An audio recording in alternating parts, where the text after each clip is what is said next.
좀 우리가 알 수 있는 것처럼 지난주 비전 수련회를 좀 지내고 나서 한 주간 제가 평양신학교에서 사역을 하면서 그 틈나는 대로 좀 고민을 좀 많이 했어요. 그래서 이와 관련해서 좀 이야기를 한번 같이 좀 고민하고 묵상했으면 좋겠다라는 생각을 좀 해봤는데요. 이 비전 수련회는요, 예수평화교회의 다음 한 해 2024년도에 한 해 교회가 나아가야 될 방향, 조금 더 집중해야 될 사역이 무엇인지를 성도님들과 함께 토론하고 나누고 정하는 시간이에요. 이 비전 수련회가 갖는 의의는 교회가 그리스도의 몸이고 우리 성도님들은 몸을 이루는 각 지체들이라는 것을 확인하는 시간이에요. 몸은요, 어떤 한 지체, 몇몇 지체가 독점하여서 이루어지는 것이 아니잖아요. 그것처럼 교회도 담임 목사나 아니면 중직 몇 사람이 독점해서 움직이는 곳이 아니라는 것을 확인하는 거죠. 그래서 예수평화교회 모든 성도님들이 함께 2024년도의 방향성을 같이 고민하고 성도님들에게 주신 하나님의 마음이 예수평화교회를 향한 하나님의 마음이라고 받아들이는 거예요. 그렇기 때문에 때로는 성도님들이 이야기하고 결정되어지는 내용들이 담임 목사인 제 생각과 다를 때도 있죠. 많죠.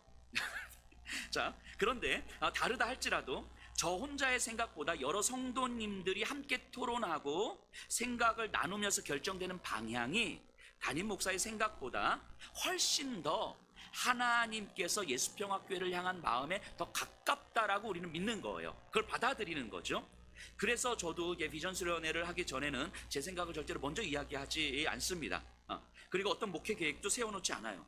비전 수련회를 통해서 결정된 내용을 가지고 그걸 제가 그대로 받아들이고 이것을 토대로 2024년도 목회 계획을 이제부터 세워갈 거예요. 이제부터 지난주에 결정된 내용들을 토대로 해서, 그리고 그 내용을 이제 오늘 주보 칼럼에 이제 실어 놓았는데요.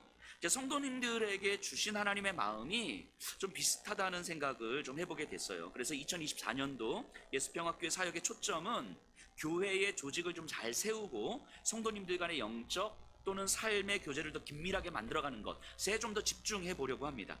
혹시라도 나는 이 생각과 좀 방향이 다른데 라고 생각하시는 분들이 계실다 할지라도 생각은 얼마든지 다를 수 있고요, 얼마든지 다양할 수 있지만 그럼에도 예수평화교회를 향한 하나님의 마음이 이렇게 좀 집중되어져 간다라는 것을 우리가 함께 받아들이고 힘을 쏟을 수 있었으면 좋겠습니다. 물론 다른 의견들도 충분하게 함께 반영할 거예요. 지역을 섬기는 사역, 가정과 연계할 수 있는 사역, 교회 안에서 섬김의 자리를 찾아가기 위한 노력도 계속해서 할 것입니다.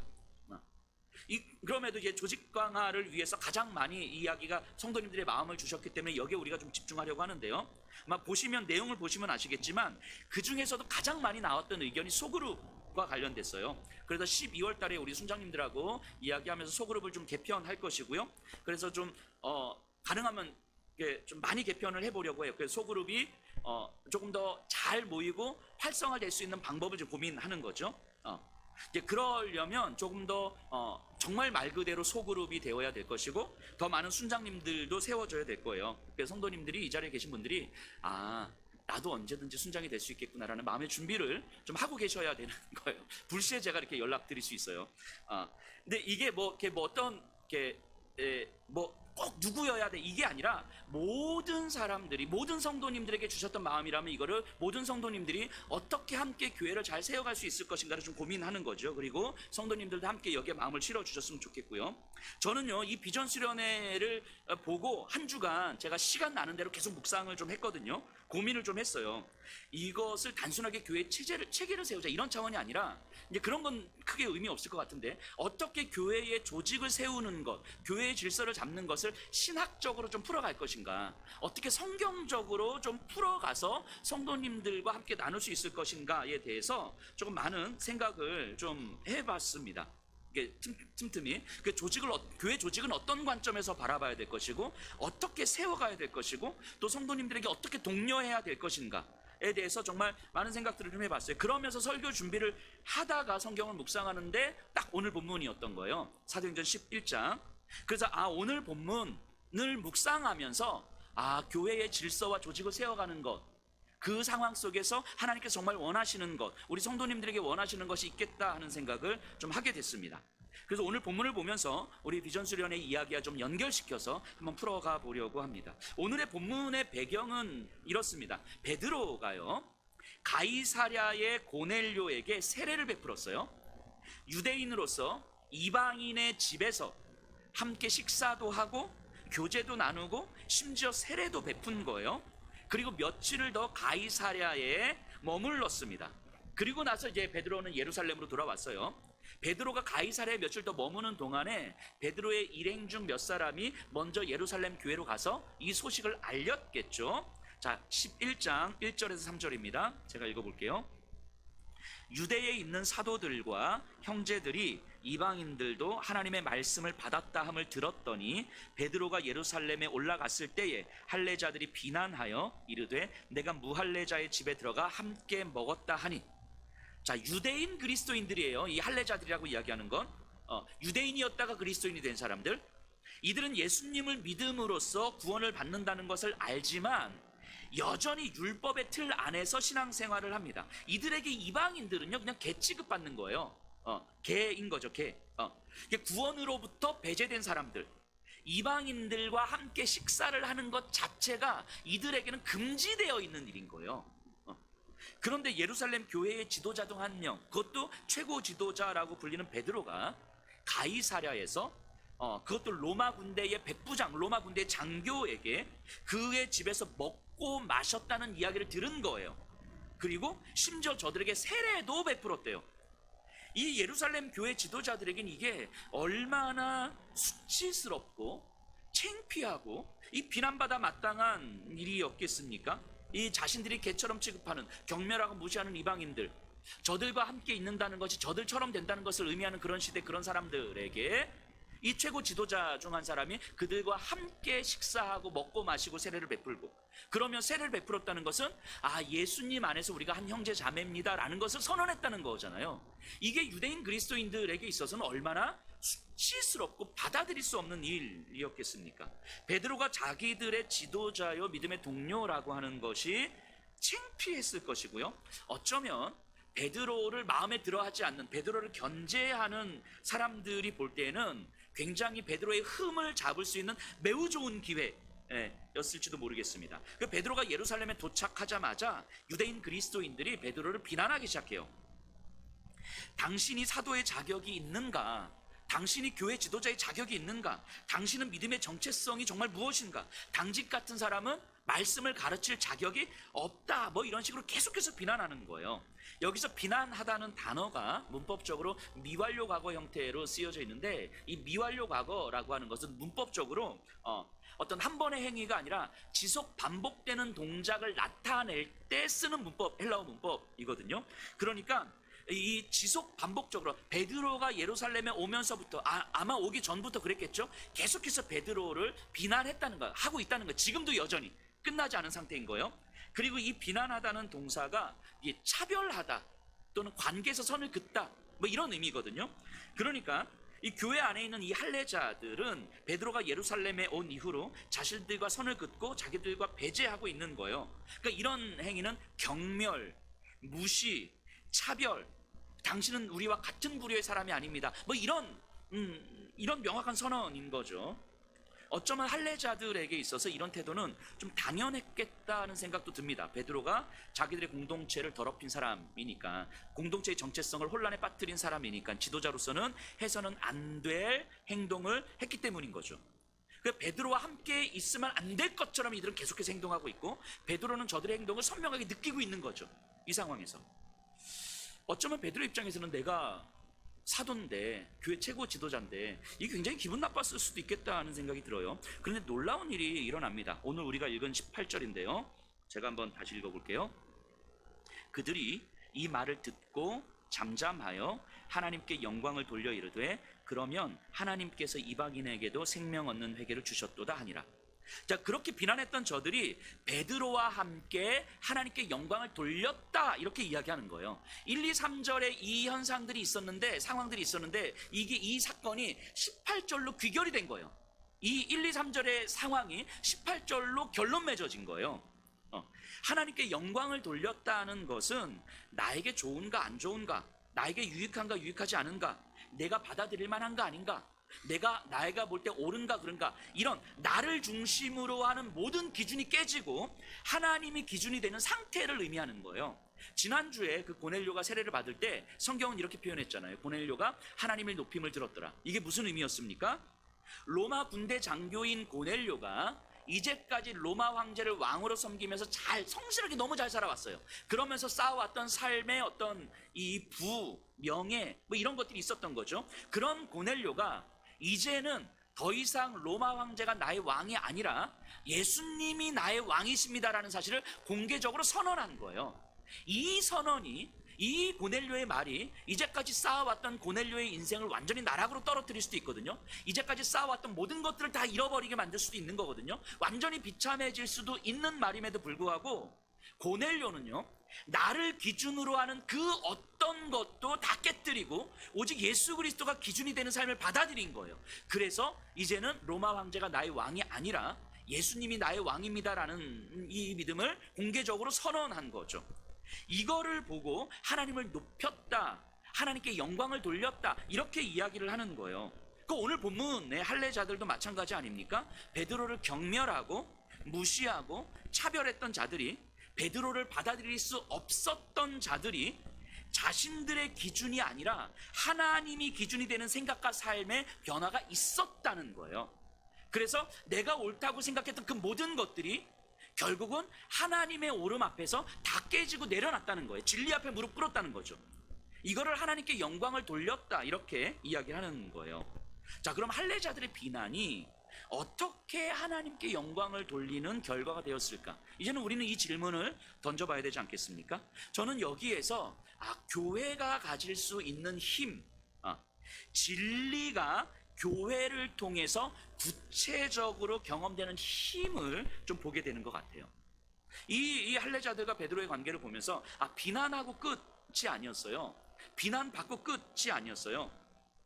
비난하는 자들은 비난하고 저런 쌍욕하고 손가락질하고 이제 뭐 안 듣고 얼굴도 안 볼 것 같은데, 비난하고 끝이 아니었다는 거죠. 비난받은 베드로도 마찬가지예요. 비난받고 억울하고 분노하고 화나고 쌍욕 박아주고 그리고 얼굴 안 보면 될 것 같은데 그게 끝이 아니었다는 거죠. 어쩌면 자신에게 너무 당연한 생각들로 다른 이들을 받아들일 수 없는 사람을 향해서 비난할 수도 있고요. 또 비난받을 수도 있었어요. 비난하면서 분노할 수도 있고 비난받으면서 수치스러울 수도 있을 거예요. 그런데 결국은 모두가 하나님 앞에서 자신을 낮추는 결과를 경험하더라는 거예요. 이 모든 과정이 자기에게는 최악일 수도 있었지만 분명히 하나님의 최선이었음을 깨닫게 되었다는 거죠. 우리의 믿음의 고백이라는 게 그런 거잖아요. 예수님을 믿는 우리의 믿음의 고백은 지금 나에게 경험된 상황이 최악인 것처럼 보이지만 최악의 상황이 사실은 우리를 향한 하나님의 최선이라는 것을 믿는 거잖아요. 왜냐하면 이 세상에 원래 최악이할 수밖에 없었던 비참한 우리를 하나님은 당신의 모든 것들을 던져내시면서 우리를 부르시고 구원하셨잖아요. 하나님이 하실 수 있는 가장 큰 축복을, 가장 큰 최선을, 가장 큰 사랑을 이미 우리에게 주셨잖아요. 그 하나님께서 우리를 버리지 않으실 것은 분명한 거예요. 그렇다면 이 인생에서 내가 경험하는 최악의 상황이라고 하는 건, 적어도 예수님을 믿는 우리에게는 내가 경험하는 최악의 상황이라는 건 사실은 하나님께서 나를 향한 최선의 상황이라고 받아들여지는 거죠. 단지 지금은 그것이 깨달아지지 않지만 결국은 그것을 깨닫게 될 것을 믿는 것, 그래서 지금을 견딜 수 있는 거죠. 이게 우리의 믿음의 고백이잖아요. 예수님을 믿는 사람들이 할 수 있는 고백이잖아요. 그리고 이 믿음을 현실로 경험될 수 있는 곳이 바로 교회잖아요. 교회니까 가능한 거죠. 그러니까 결국 이 할례자들과 베드로의 상황을 보면 할례자들이 비난할 때 할례자들도 피하지 않고 베드로도 피하지 않더라는 거죠. 또 베드로는 할례자들을 공격하지도 않더라는 거죠. 그러면서 욥바에서, 가이사랴에서 고넬료에게 있었던 일들을 차분하게 이야기를 하는 거예요. 자, 15절 보세요. 11장 15절. 내가 말을 시작할 때에 성령이 그들에게 임하시기를 처음 우리에게 하신 것과 같이 하는지라. 베드로가 뭐라고 이야기하냐면, 내가 경험한 것들을 쭉 이야기하는데 나도 개처럼 여겼던 저 이방인들, 그래서 베드로가 고넬료의 집에 처음 들어갔을 때 굉장히 꺼려하잖아요. 불편해하잖아요. 그런데 시간이 지나면서 보니까 예수 그리스도께서, 하나님께서 나에게 찾아오셨던 것처럼 저들에게도 찾아오시더라. 나에게 내 인생이 이 세상의 힘과 로마의 권력에 걸려 있는 것이 아니라, 내 욕망과 성공에 걸려 있는 것이 아니라 예수 그리스도께 걸려 있는 것을 깨닫게 해주셨던 것처럼, 저 고넬료 로마 군대의 백부장, 그래서 예수가 왕이라는 것을 고백하면 자기 인생이 나락으로 떨어질 수밖에 없음에도 불구하고 공개적인 자리에서 예수가 왕이라는 사실을 고백하게 되는 저 고넬료를 보니까 이거는 성령 하나님의 일하심이 아니면 도저히 설명이 안 되더라. 오순절 마가이 다락방에서 우리에게 임하셨던 성령 하나님은 저 고넬료에게도 임하신 것이 내 눈에 보이더라. 나는 저 이방인들을 개처럼 취급하고, 나는 저 이방인들을 받아들일 수 없고, 나는 이방인들과 함께 있는 것 자체가 불편한데, 나는 그런데 성령께서 그렇게 일하시는 게 나한테 보여지는데 이걸 어떻게 내가 부인할 수 있겠냐라고 이야기를 하는 거예요. 하나님이 그렇게 일하신다면 내가 아무리 받아들일 수 없고, 내가 아무리 수치스럽고, 내가 아무리 동의할 수 없다 할지라도 어떻게 내가 하나님보다 앞설 수 있겠습니까? 라고 지금 베드로는 이야기하고 있는 거예요. 자기의 경험을. 내가 완전히 그것이 소화됐다, 나도 이방인들을 완전히 받아들인다, 이런 걸 이야기하는 것이 아니라, 내가 거기에 대해서 아직까지 불편함이 있다 할지라도, 그런데 그것과 상관없이 하나님의 일하심이 보이는데 어떻게 그걸 내가 부인할 수 있겠습니까? 지금 요 얘기하는 거죠. 하나님께는 우리나 저들이나 똑같이 사랑하는 자녀로 여겨지시더라는 거예요. 17절에 그런즉 하나님이 우리가 주 예수 그리스도를 믿을 때에 주신 것과 같은 선물을 그들에게도 주셨으니 내가 누구이기에 하나님을 능히 막겠느냐 하더라. 너무 불합리해 보이는 상황이 맞지만 하나님께서 그렇게 하시겠다는데, 내가 동의를 하고 안 하고가 그게 중요한 게 아니더라는 거예요. 내가 받아들일 수 있고 없고가 중요한 게 아니더라는 거예요. 분명한 건 하나님께서 그렇게 하고 계시다는 것이 받아들여지는 거예요. 보여지는 거예요. 그래서 저는 순종했을 뿐입니다. 이거를 내가 사람들을 설득할 자신도 없고, 나도 완전히 설득이 안 되는 일들을 어떻게 사람들에게 설득하겠습니까? 하지만 하나님이 하시는 일이 보이고 저는 순종했을 뿐입니다. 지금 베드로는 이렇게 이야기를 하는 거예요. 그리고 18절이 등장하는 거예요. 제가 다시 한번 읽어볼게요. 그들이 이 말을 듣고 잠잠하여 하나님께 영광을 돌려 이르되, 그러면 하나님께서 이방인에게도 생명 얻는 회개를 주셨도다 하니라. 자, 할례자들의 태도가 지금 보이시나요? 할례자들이 지금 어떻게 하고 있어요? 베드로의 말을 잠잠히 듣고 있었다는 거예요. 자신들이 비난하고 있던 그 베드로의 말에 우리 같으면 내가 경멸하고 무시하고 모욕하고 진짜 저 개처럼 취급하는 저런 어떤 사람들이 있다면, 내가 그렇게 마음을 쏟아냈다면 저는 귀를 막을 것 같거든요. 그 사람이 하는 모든 말을 막을 것 같거든요. 얼굴도 안 쳐다볼 것 같거든요. 그리고 그냥 아예 관계를 안 맺을 것 같거든요. 근데 할례자들은 지금 베드로의 말을 잠잠히 듣고 있는 거예요. 그러니까 베드로의 입에서 나오는 말이지만 베드로가 경험한 자기 이야기를 지금 하고 있는 거잖아요. 그러니까 하나님께서 하신 일을 경험했던 자기 이야기를 하는 거잖아요. 그 베드로의 말을 잠잠히 듣고 있는 거예요. 그리고 그 베드로에게 일어난 이를 자신들의 생각으로 판단하는 것이 아니라, 완전히 낯설고 불편한 일이지만 저게 내가 설득되지 않고 동의되지 않고 여전히 불편한데, 그런 일이 있었다면 그건 진짜 하나님께서 하신 것 말고는 설명할 일이 없는데, 그러면 하나님께서 하신 게 맞겠구나. 내가 여전히 동의되지 않지만 내 동의가 필요한 것이 아니라, 내 오름에 대한 긍정이 필요한 것이 아니라, 이건 하나님께서 하시는 일이 맞겠구나. 하나님께서 하시는 일이라면 이건 내 오름으로 판단하거나 내 경험으로 판단하거나 내 감정과 정서로 판단할 게 아니라 그저 그걸 받아들이는 것 외에는 우리가 방법이 없겠구나. 이거를 지금 할례자들이 받아들이고 있는 거예요. 하나님은 저렇게도 일하실 수 있겠구나. 자신들의 경험과 생각에 맞추어진 하나님이 아니고, 나와 완전히 다른 사람에게도 하나님은 분명히 하나님이실 수 있음을 받아들이게 된 거죠. 할례자들에게 있어서 이 시간은요, 하나님을 좀 더 깊이 경험할 수 있는 시간이었던 거예요. 베드로를 생각해 보세요. 욥바에서 가이사랴에서 베드로는 자기가 생각할 수 없었던 하나님의 일하심을 경험하죠. 상상할 수 없는 하나님의 일하심, 받아들일 수 없는 하나님의 일하심. 하지만 그것이 하나님의 일하심이라면 내 그릇을 깨뜨리는 것 외에는 방법이 없는 거죠. 안 그러면 내 그릇 안에 하나님 막 우겨 넣어야 되잖아요. 하나님은 이래야 됩니다, 뭐 이런 거잖아요. 근데 하나님은 이 그릇 안에 우겨 넣어주실 수 있는 분이 아닌 거잖아요. 그러니까 베드로의 그릇 안에서는 하나님을 도저히 이해할 수도 없고 받아들일 수 없는 거예요. 근데 그런 하나님이 경험이 된 거예요. 그러니까 내 그릇이 깨지는 것밖에 없는 거죠. 내 그릇이 깨지는 경험을 한 것이 베드로였잖아요. 그래서 하나님을 좀 더 깊이 알았고, 하나님에 대한 인식이 좀 더 확장됐고, 그래서 자기의 믿음과 신앙이 조금 더 성장했을 거예요. 그것처럼 지금 할례자들도 베드로와의 관계를 통해서 자신의 신앙이 조금 더 성장하고 깊어지는 것을 좀 경험하고 있는 거지요. 자, 비난한 할례자들도, 비난받은 베드로도 서로를 피하지 않고 오히려 베드로는 자신에게 일어난 하나님의 일하심을 충분하게 설명한 거예요. 왜냐하면 이게 그냥 내 일이었다면, 비난받았으면 에이씨 한번 진짜 쌍욕 받고 끝났을 것 같은데, 베드로는 아는 거, 이거는 내 감정, 내 일이 아니라 나를 통해서 일어난 하나님의 일이라는 것을 알기 때문에 그냥 하나님의 일을 이야기하는 거예요. 자기를 변명한 것도 아니고, 내 감정을 알아달라고 이야기하는 것도 아니고, 내 분노와 억울함을 호소하는 것도 아니고, 그 다른 사람들한테 가서 내가 왜 이런 욕을 먹고 있어야 돼? 막 사람들한테 막 내 감정을 풀어가는 것도 아니고, 자기를 비난한 할례자들에게 그래, 나 그렇게 욕 먹을 수 있어, 괜찮아. 근데 나에게 일어난, 내가 경험한 하나님의 일하심을 한번 들어보라고. 하나님 이야기를 할 테니까, 진리의 이야기를 할 테니까 한번 들어보라고. 이렇게 반응하고 있는 거예요. 자신을 비난하는 자들을 향하여서 베드로가 반응하는 방식은 하나님의 이야기로 반응하는 거예요. 진리로 반응하는 거예요. 이게 감정과 감정으로 반응하면 둘 중에 하나는 교회를 나가야 되는 거잖아요. 지금 예루살렘 교회에서 둘 중에 하나는 교회 나가야 되는 거잖아요.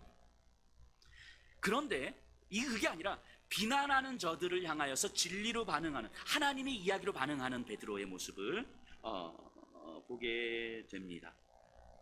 그러면서 하나님의 일하심에 자신의 경험과 생각을 맞추는 조정을 베드로는 했고요. 그리고 그 베드로를 통해서 일어난 하나님의 이야기를 들을 때에 할례자들도 자신의 경험과 생각을 하나님의 이야기에 맞추어지는 경험을 하게 되는 거예요. 이게 교회죠. 이게 교회예요. 제가 지난주에 그 평양신학교 사역을 다녀왔잖아요. 자, 이 사역이 지금은 이제 대한민국 땅에서 지금은 이제 하고 있는데요. 코로나 이후에, 코로나 전에는 원래 이걸 중국에서 했었던 사역이에요. 그래서 실제로 넘어오신 분들을 대상으로 하는 것이 아니라 실제 북한 분들을 대상으로 성경을 가르치고 그분들을 다시 저 북한 땅으로 들여보내는 사역, 지하교회 지도자를 세우는 사역이에요. 근데 이제 코로나 이후로 아직 우리가 중국으로 가는 건 가능한데, 이제 중국하고 북한하고 문이 아직 잘 안 열려서 이게 그 사역을 이렇게 좀 중단돼 있는데, 조만간 다시 열리지 않을까 하는 생각을 하고요. 그럼 다시 이제 중국으로 가서 이제 사역을 하게 될 텐데요. 자, 코로나 전에 중국에서 사역했을 때 우리 주보에도 나와 있는데, 우리 신동혁 선교사님이라고 있어요, 북한 지체. 아마 처음에 코로나 전에 저와 같이 중국을 가셨던 분들은 기억하실 거예요. 이 신동혁 선교사님. 이 신선교사님, 우리가 이름을 이야기하는 건요, 가명이기 때문이에요. 이 이름이 어차피 가명이에요. 그래서 우리는 그냥 신동혁 선교사님이라고 하는 거고요. 실제로는 다른 이름을 또 쓰시는 거예요. 이분이 원래 북한에서 깡패였어요. 깡패. 직업이 깡패. 북한에도 다 있더라고, 이제 깡패. 이렇게 건달로 이렇게 이제 뭐 돈 뜯어내고 이렇게 뭐 이렇게 하는. 근데 이제 뭐 이렇게 뭐 정부 고위직하고 연결돼서 뭐 어쨌든 이런 일들을 했던 분이에요. 돈 벌려고 중국으로 왔다가 우리 팀을 만나서 이제 복음을 듣고 성경을 배우게 된 건데요. 처음에 그 신동현 선교사님을 가서 만났을 때 아마 기억나시는 분들은 알겠지만, 그 눈에 진짜 살기라는 게 이런 거구나.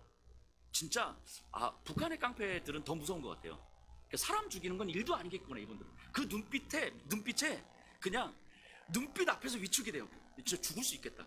저번에 이렇게 진짜 그 살기가 뭐 가득했어요. 실제로 이분이 그렇게 성경을 배우고 있으면서 그 성품의 변화가 덜 되었을 때는, 조금만 내가 좀 더 무시당하고 조금만 힘들면 진짜 거기서 칼 들고 난리를 쳤어요. 진짜 칼 들고 다 죽이겠다고.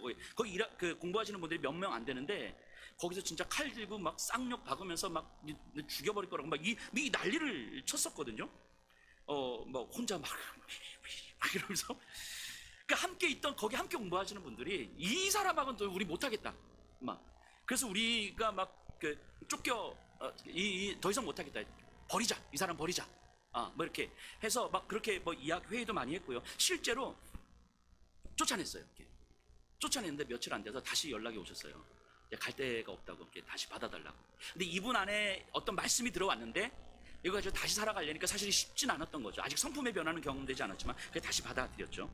근데 어느 순간 이제 몇 년 이렇게 가면서 어느 순간 이 신성교사님의 눈빛이 달라지기 시작하는 거예요. 정말 선한 양이다. 눈빛이 달라지니까 확 느껴지는 거예요. 말씀 한 절 한 절에 자기 생각과 삶의 습성들을 깨뜨리기 시작하는 거예요. 이 신성교사님이 이제 북한으로 다시 들어가기 전에 이제 파송 예배 드릴 때, 그때 제가 중국 가서 만났는데 그때 이런 말씀을 하시더라고요. 하나님이 자기에게 주신 말씀이 있는데 그게 뭐냐면, 작은 자 하나를 실족하게 하는 자는 연자 맷돌을 메고 물에 던지우는 것이 나으니라. 어느 날 성경을 딱 폈는데 너무 마음 힘들어 성경을 딱 폈는데 이 말씀이 딱 보이더라는 거예요. 근데 이 말씀을 이렇게 듣는데 완전 자기에게 하는 말씀인 것처럼 보이는 거죠. 왜냐하면 지난 시간을 돌아보니까 진짜 쪽팔려서 죽을 것 같더래요. 창피해서 죽을 것 같더래요. 자기로 인해서 여기서 훈련받는 이 사람들이 얼마나 많이 상처받고 실족했을까. 정말 생각만 해도 미칠 것 같다는 거죠. 이 사람 앞에 놓고 막 칼 들고 막 이렇게 들이대고 내 죽이겠다고 막 이런 사람 지금 옆에 앉아 있는 거잖아요. 그 일들을 경험했던. 그래서 하나님이 이 말씀을 주신 것 같다고. 이 말씀을 가슴에 새기면서 자신을 기다려주고 받아준 사람들을 평생 기억할 것이며, 또 어떤 경우에서도 내가 죽으면 죽었지 다른 일을 실족해 하지는 않는 삶을 살 거라고 뭐 이렇게 이야기를 하는 거예요. 자, 그때가 이제 파송 예배를 드릴 때였단 말이죠. 그 중국에서 이분은 이제 이 예배 드리고 나서 그 다음날 이제 북한으로 넘어가시는 거예요. 그게 마지막 파송 예배를 드리는데, 생각해 보세요. 칼 들고 설쳐대던 모습을 기억하고 있는 사람들이 지금 앉아 있는 거예요. 같이. 내가 위협했던 그 사람들이 앉아 있는 거예요. 이 사람들 앞에서 내가 선교사라고 지금 파송을 받고 있는 거예요. 나를 파송하는 예배를 지금 드리고 있는 거예요. 얼마나 창피했겠습니까, 이 자리가. 얼마나. 그런데 창피해도 수치스러워도 결국은 진리 앞에 무릎을 꿇게 되더라는 거죠. 결국은 진리 앞에. 칼을 든 사람이나 위협을 받은 사람이나 결국은 진리 앞에서 함께 무릎 꿇고 서로를 감당하더라는 거예요. 그리고 결국 북한의 선교사로 파송받게 이른 거죠. 그래서 지금 함경도에 있어요. 함경북도에. 이것이 하나님의 영광이 드러나는 일이죠. 이런 게. 이게 가능한 곳이 교회 아닙니까? 오늘 본문에서도 같은 일이 일어난 거잖아요. 비난하던 할례자들과 비난받는 베드로가 함께 거기서 하나님의 이야기를 말하고 들을 수 있는 거예요. 격렬하고 무시한 사람과 경매를 받던 사람이 함께 하나님의 이야기가 들려지고 하나님의 이야기를 말하고 하나님의 이야기를 듣고 있는 거예요. 자기가 절대적으로 옳은 것처럼 행했던 그 모습이 얼마나 창피하고 얼마나 쪽팔렸을까요? 베드로의 입장에서는 얼마나 억울했을까요? 하지만 그들 모두 결국은 진리 앞에 서로 무릎을 꿇고 서로 감당하더라는 거예요. 이게 하나님께 영광을 돌리는 거죠. 이런 게. 그런데 이 힘은요, 교회만이 가질 수 있더라는 거예요. 왜냐하면 진리 안에서만 가능한 일이기 때문인 거죠. 세상 어디에서 이런 일들을 경험할 수 있겠습니까? 나의 절대적인 옳음과 내가 경멸하고 내가 멸시하고 내가 무시하던 자들과 또 경매를 받던 자들이 함께 이야기를 나누면서 서로 부둥켜 안고 서로 진리 앞에 무릎 꿇는 일들이 세상 어디에서 경험될 수 있겠습니까? 이거는 교회에서만 가능한 거예요. 진리를 품고 있는 교회, 그리스도의 몸으로 존재하는 교회만이 가능한 힘인 거죠. 베드로도 할례자들도 어쩌면 그 관계를 피했으면 훨씬 더 쉬웠을 거예요. 비난하고 난 너 같은 거하고 이제 앞으로 상종을 안 해. 갔으면 나의 옳음을 끝까지 가진 채 살아갔을 거잖아요. 나는 정당한 생각을 했고, 나는 정당한 이야기를 했고, 나는 할 말은 했어. 나는 할 말은 하는 사람이야. 뭐 이러면서 이게 살아갔을 거잖아요. 베드로도 여기서 비난받고 그래 막 쌍욕 받고 나왔으면 이제 이 사람들하고 같이 안 부딪힐 테니까 오히려 억울함은 있겠지만 편했을 거예요. 어쩌면 신동혁 선교사님도 그곳에 함께 있었던 칼로 위협을 받으셨던 분들도 관계를 끊었으면, 신선교사님을 버렸으면 우리가 훨씬 더 편했을 거예요. 훨씬 더 쉬웠을 거예요. 그 이후로 어떤 위협 없이 그냥 편안하게 성경 공부하고 있었을지도 모르겠어요. 하지만 편하고 쉬웠을지 모르겠지만 하나님께 영광 돌리는 일도 없었을 거예요. 어쩌면 지금은 함경도 땅에 여전히 하나님의 복음을 전하는 사역자가 아직까지 없었을지도 모르겠습니다. 왜냐하면 신동영 선교사님 파송한 이후에 코로나 때문에 아무도 파송을 못했거든요. 그러니까 아직까지 함경도 땅에 복음을 전하는 사람이 없었을지도 몰라요. 그래서 교회인 거예요. 그래서 그리스도의 몸인 거예요. 그래서 함께 해야 되는 거죠. 그래서 만남이 필요하고 부딪힘이 필요하고 관계 안에서 때로는 상처도 받고 때로는 아프기도 하고 때로는 자존심이 상하기도 한 거예요. 억울하기도 한 거예요. 거기서 관계의 근육이 생기고 내 힘이 아닌, 내가 감당할 만한 일이 아닌 진리가 감당할 수 있는 일, 그래서 진리의 힘을 경험할 수 있는 거죠. 앞서 서론에서 지난주 비전 수련의 이야기를 좀 했어요. 예수평화교회를 향한 하나님의 마음이 성도님들을 통해서 표현된 것이라고 저도 받아들입니다. 예수평화교회에서 저를 좀 그래도 수년간 보셨던 분들은 이제 아실 거예요. 제가 이 교회의 조직과 체계가 별로 중요하지 않다. 성도님들의 이렇게 막 친밀한 교제를 나누는 것이 사실 그렇게 중요하지 않다라는 이야기를 계속 해왔었잖아요. 각자가 예배를 통해서 말씀과 기도를 통해서 영적으로 몸부림을 치면 거기서 믿음의 삶이 증명되는 것이고 그 지속적인 삶을 통하여서 믿음의 관계를 맺으면 되는 거다 라고 제가 지속적으로 이야기를 해왔었어요. 저는 이 마음 여전히 지금도 여전합니다. 신앙생활에 있어서 가장 중요하다고 생각하기 때문이에요. 그런데 제가 지난 한 주간 이 비전 수련회의 결과를 가지고 계속 기도하면서 계속 묵상을 좀 했었어요. 하나님께서 이 내용을 이렇게 성도님들의 마음을 하나로 모아주신 이유가 뭔가? 이것은 교회를 향한 하나님의 메시지일 거고 저를 향한 하나님의 메시지일 텐데 그 이유가 뭘까를 곰곰이 기도하면서 좀 생각을 해봤어요. 그러면서 제 마음을 좀 들여다봤어요. 제가 제 안에 있는 어떤 것들을 좀 보게 됐냐면, 제가 조직을 강화하고 성도님들의 친밀한 교제를 중요하게 여기지 않았던 근본적인 이유는 이것이 중요하지 않아서가 아니라 어쩌면 내 안에 있는 두려움 때문이었겠다는 생각을 좀 하게 됐어요. 저는요, 우리 성도님들이 정말 믿음 안에서 잘 성장하고 성숙한 그리스도인이 되고 정말 아름다운 인격을 가진 인생이 되기를 정말 간절하게 갈망합니다. 그래서 성도님들이 눈앞에 펼쳐진 현실의 문제 앞에서 믿음으로 반응하며 살아가기를 간절하게 기도해요. 진리가 여러분들의 삶의 결론이 되기를 정말 누구보다도 간절히 기도합니다. 그렇기 때문에 어쩌면 제 안에서, 교회 안에서 진리와 상관없이 이루어지고 또 그렇게 익숙해져가는 관계에 대한 불안과 두려움이 제 안에는 참 너무 컸겠다라는 생각이 또 한편으로 들고요.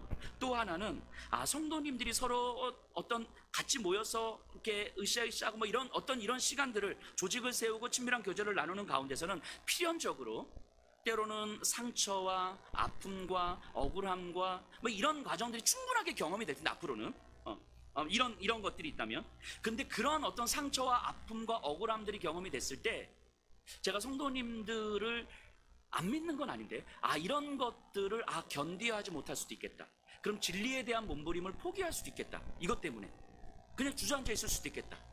이런 불안과 두려움이 제 안에 가득했던 것 같아요. 그래서 그럴 거라면 오히려 어떤 조직과 체계와 관계가 아니라 각자가 그냥 진리 앞에서 몸부림치는 게 훨씬 나을 수 있겠다. 어쩌면 이런 생각들이 제 안에 있었을지도 모르겠어요.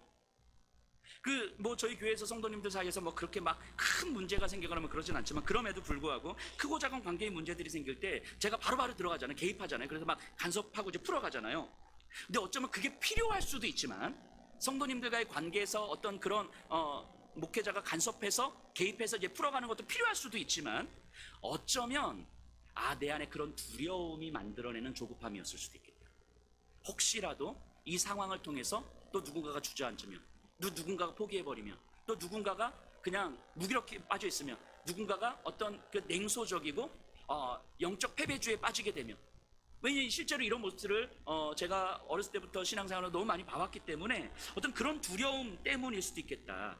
그런데 이런 두려움, 성도님들이 그렇게 될 것 같은 두려움, 포기할 것 같은 두려움, 그냥 이렇게 아예 그냥 냉소적이 될 것 같은 그런 두려움, 이런 두려움을 감추기 위해서 어쩌면 더더욱 강하게 각자의 자리에서 믿음의 씨름을 강조해 왔던 건 아닐까, 제가 이런 생각을 좀 해보게 된 거예요.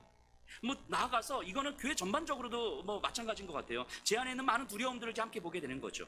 뭐 교회 재정 이야기를 할 때도 마찬가지인 거죠. 지난주 비전 수련할 때 우리 재정팀에서 재정 보고 하셨지만 제가 항상 말씀드리잖아요. 교회 재정이 없어도요, 그래도 선교해야 되는 거고 구제해야 되는 거고 다음 세대는 우리가 더 힘써야 되는 거고, 그러다가 재정이 빵꾸 나서 월세 못 내면 저희 집에서 예배 드리면 되지. 저희 집이 한 30평이니까 우리 성도님들이 한 10부 예배까지 하면 뭐 예배 드릴 수 있지 않을까요? 이런 생각을 제가 계속 누누이 말씀드렸잖아요.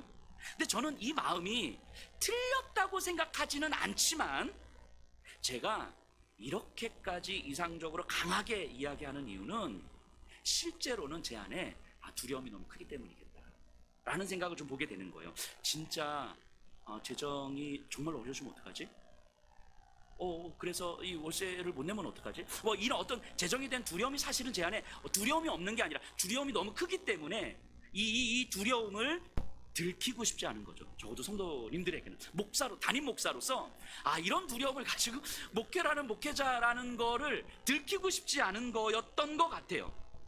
성도님들이 저를 어떻게 보실지 모르겠지만 이런 거 하니까 여목사, 제가 이제 많이 들어왔던 이야기, 저에 대해서 이야기하는 많이 들어왔던 이야기는 여목사님은 어떤 상황에서도 그래도 믿음으로 한 걸음 딱 내딛을 수 있는 사람인 것 같다는 이야기를 이제까지 그 주변에서 많이 들어왔잖아요. 그런 믿음의 사람이라는 것을 내가 계속 지키고 싶은 거예요. 유지하고 싶은 거죠. 드러내고 싶은 거죠.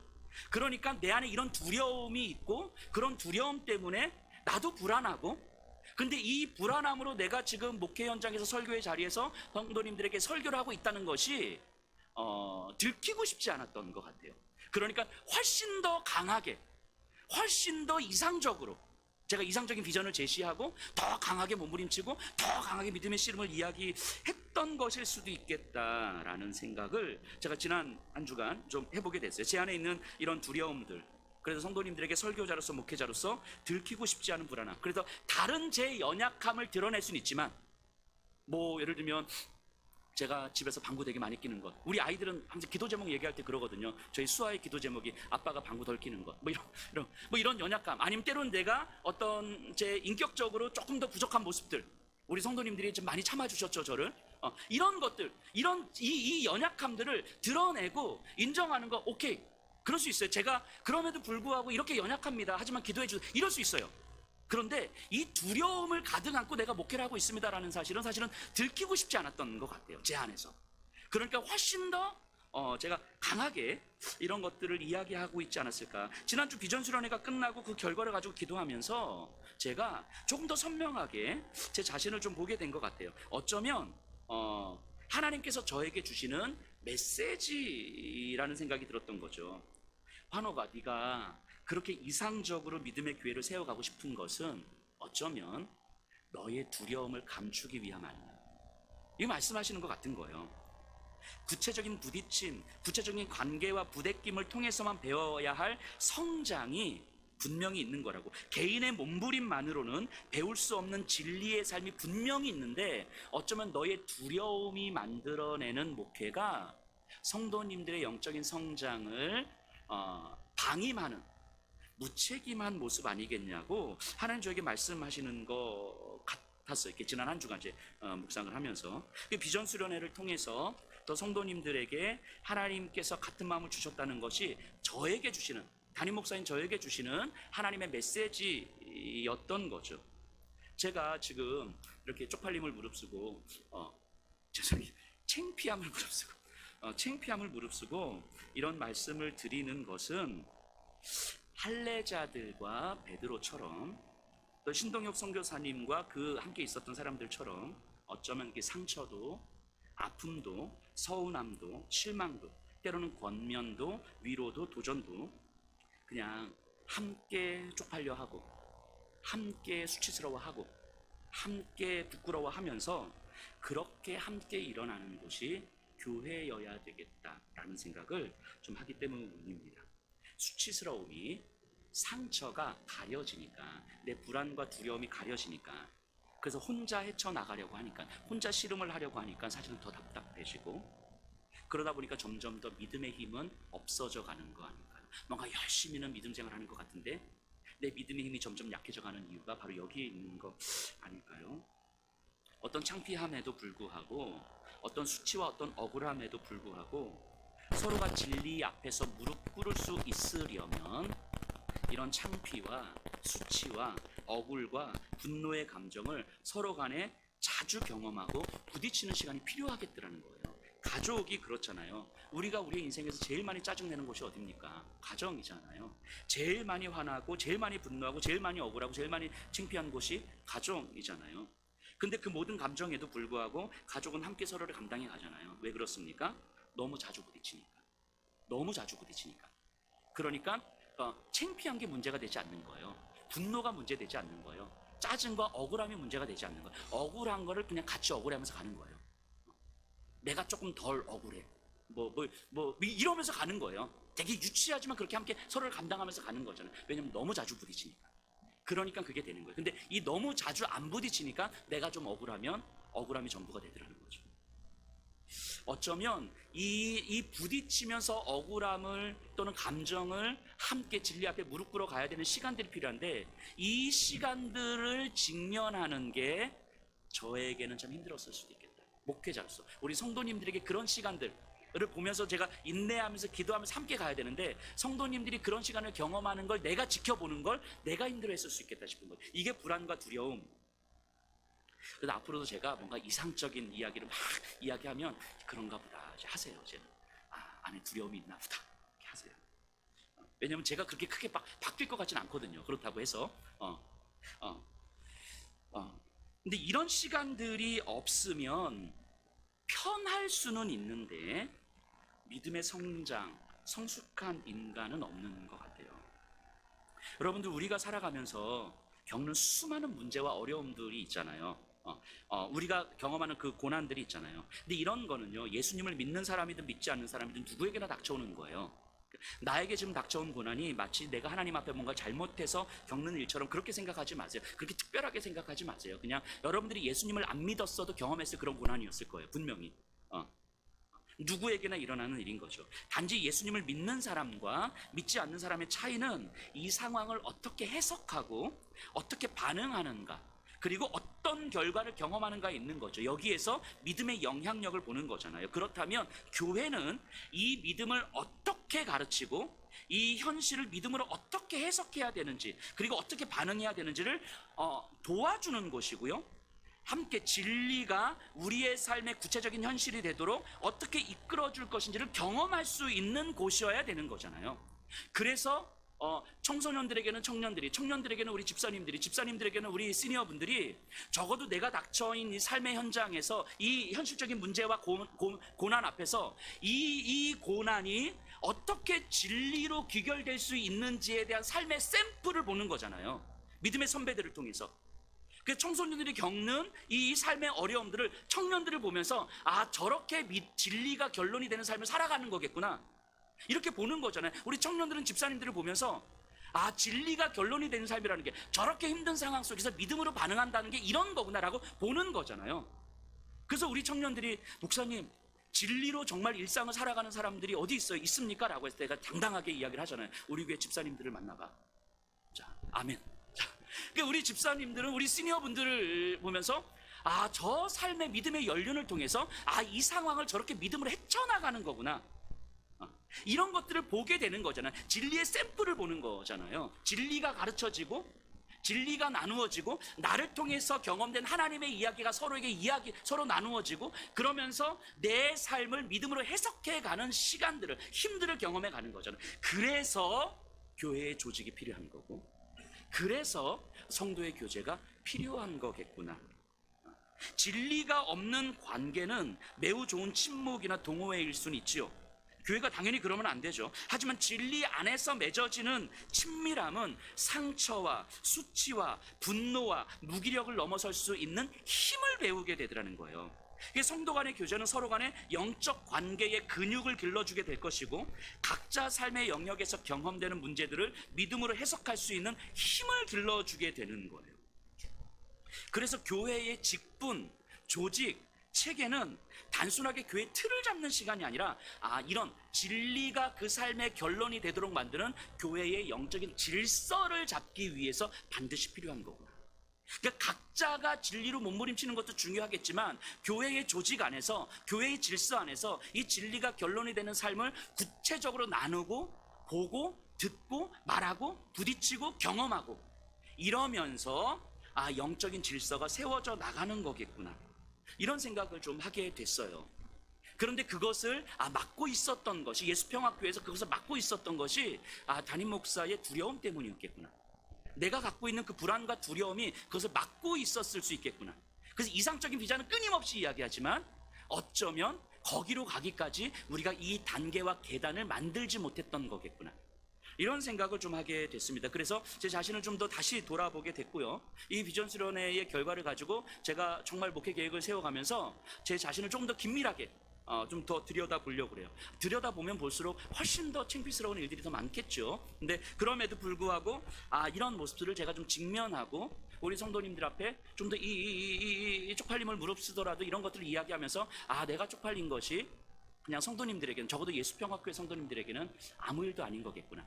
담임 목사가 부끄럽고 수치스러운 게 성도님들에게는 그냥 수치스러운 일이 흠이 아니라 그냥 아무 일도 아닌 것처럼 함께 창피해하고 함께 수치스러워하고 함께 억울해하고 함께 부족함을 느끼면서 함께 가면 되는 거겠구나.